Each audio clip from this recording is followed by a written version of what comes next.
8 girlfriends. Unlike me, I struggle to get one, let alone 14 of them. These New Zealand fur seals are certainly doing alright for themselves. But sometimes you'll see these fur seals, they'll be up on the top of the rock and they'll poke their nose high up into the air. They'll puff their chest up, put their nose up. That's called posturing. You'll see other young males doing this in pubs and clubs around the place.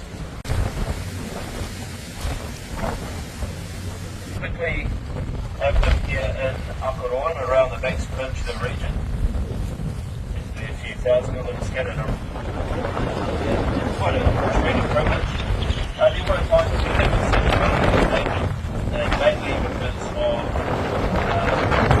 different things. One of them was netting, fishing. They were getting caught up in all the fishing. So we're trying to stop that all back now. So that's one reason why they're starting to thrive.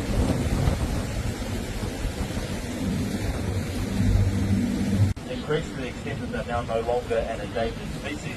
Not just here on the shorelines of Akaroa, New Zealand, also made a home for themselves across the ditch in Australia, a bit like us Kiwis and in the Gold Coast.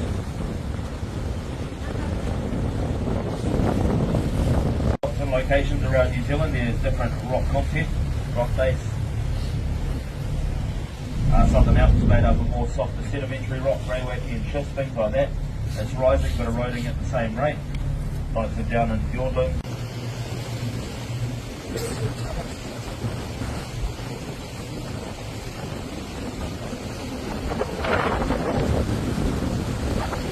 as we push on ahead of us, just as we pass on the point here on the corner to our port side on the left, you see that large yellow triangle that's pointing in the direction. This is now New Zealand's newest marine reserve in here. So this is where everything's been fully protected, no fishing, no nothing, along this part of Akaroa Harbour. Just before we get too far, one of the very use your imagination. What does that look like into the water? Kind of looks like an elephant. You can make out the very side. That little gap in the water, in the middle of the mountain there, right at the bottom, you see its trunk that's just sitting in the water, slapping up a bit of water. And then the outlines of the top is on the very top of the little ridge line part there. They call it elephant rock or something like that. Then you're pushing into the marine reserve now, so you're going to start pulling up your line.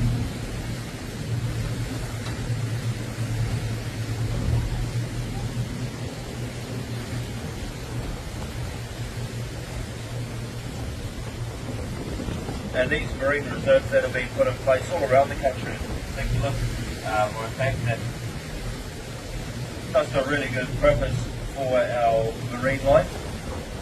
Certain reserves that have been through just teeming with wildlife. Many of little nooks and crannies for the likes of the crayfish to sort of escape into.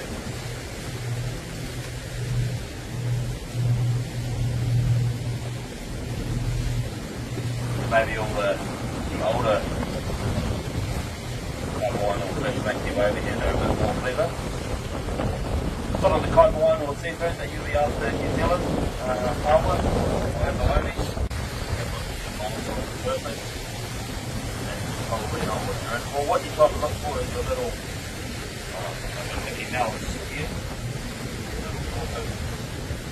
That looks like a Mickey Mouse here.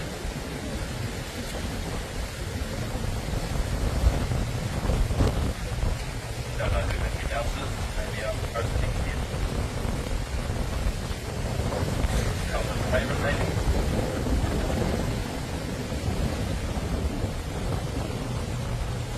That's kind of what you're looking out for on the surface. They can be quite solitary, so you might only see one. They do tend to travel in small groups if anything. Groups of 3 would be pretty common, but about half a dozen or more is quite a large pod of this dog. Also keep an eye on a variety of sort of forest birds potentially that I've already touched base on. The likes of the kiddidoos, potentially tillies, bellbirds, fantails, and the likes.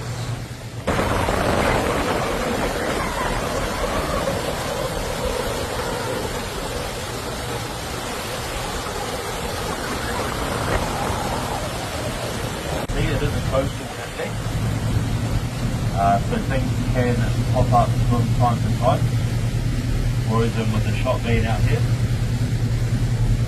So keep an eye out for potentially penguins, either swimming about in the water or hopping about on the rocky edges of the place.